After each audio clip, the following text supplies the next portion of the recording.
The word Islam means surrender, submission, and obedience. Surrender, submission, and obedience to whom? The Creator of the heavens and the earth.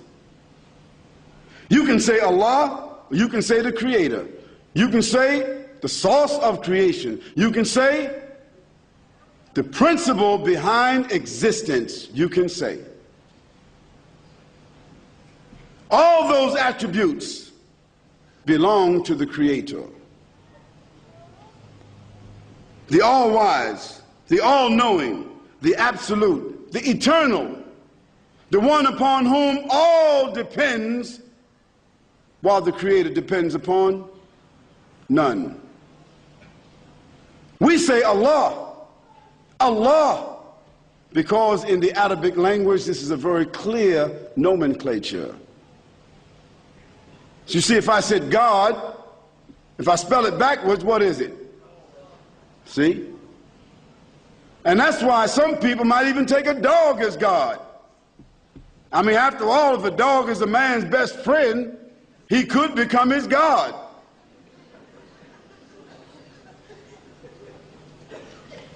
We say Allah, and this is not a God of the Muslims. Allah comes from the article al, meaning the, meaning only, meaning particular, meaning distinct.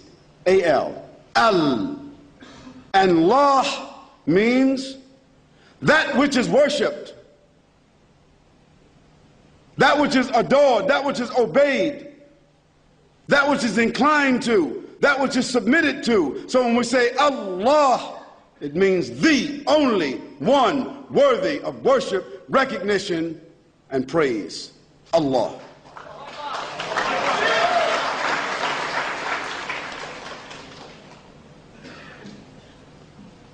We say Allah because in the Arabic word this means uniqueness and without gender.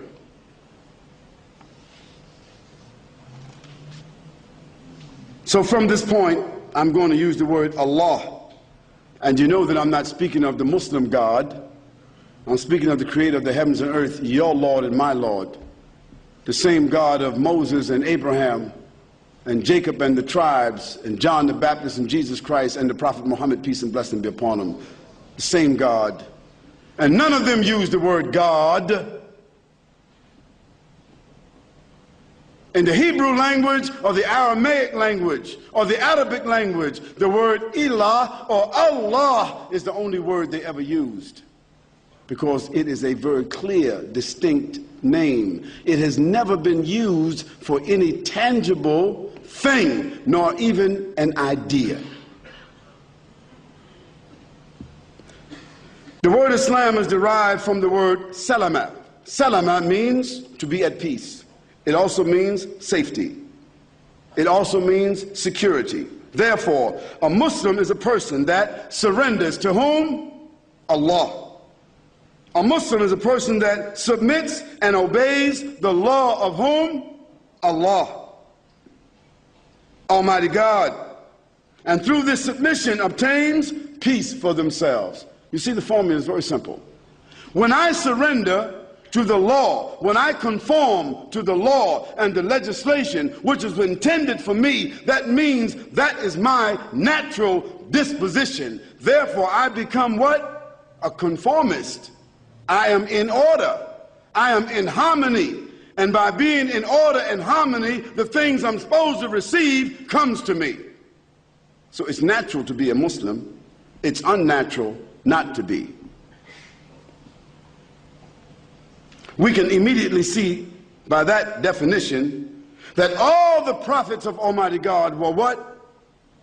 Muslims. Because even Almighty God said in the revelation that we recited before, from the surah which is called Al-Bayyinah. Fadlu Habibi. أعوذ بالله من الشيطان الرجيم بسم الله الرحمن الرحيم وما أمروا إلا ليعبدوا الله مخلصين له الدين حنفاء ويقيموا الصلاة ويؤتوا الزكاة وذلك دين القيمة. This verse from the Quran says, وَمَا أُمِرُوا إِلَّا لِيَعْبُدُوا اللَّهَ مُخْلِصِينَ لَهُ الدِّينَ حُنَفَاءَ وَيُقِيمُوا الصَّلَاةَ وَيُؤْتُوا الزَّكَاةَ وَذَلِكَ دِينُ الْقَيِّمَةِ. The verse is very clear. It says, and they, the human beings, the prophets of Almighty God, they were not ordered to do anything except to worship, to recognize, to obey their Lord, and to be mukhlis. Mukhlis means to be sincere towards God, to be clean, to be moral, towards the legislation that he ordered them. What legislation did God order them? Every prophet that came to every people, he came with a book. He came with a message. He came with a behavior. He came pleading with the people, telling them, do not worship idols. Do not worship other deities. Do not be pagans. Don't associate partners with God.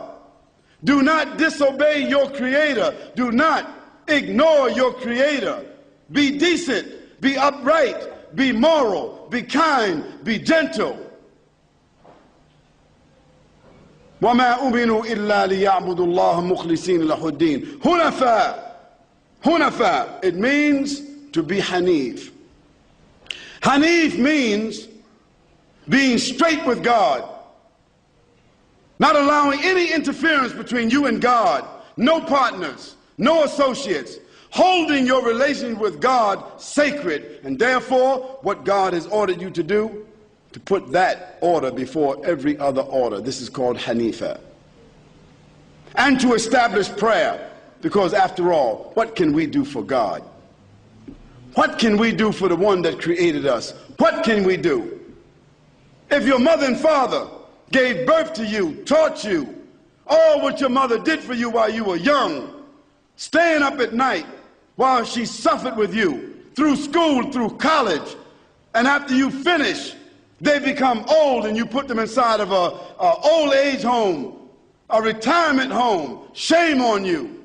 What can you do for your parents after they did all of that for you? What can you do for them? Nothing. Then what can we do for God? Nothing. Except to worship Him, to acknowledge Him, to conform to His law. Our yuqimu salah, to establish the prayer in your lives, and to be charitable. Wa yu'tu zakah. And God said, being decent towards God and being decent towards the human beings, إن أعجبك الفيديو لا تنسى إعجابه والاشتراك في القناة.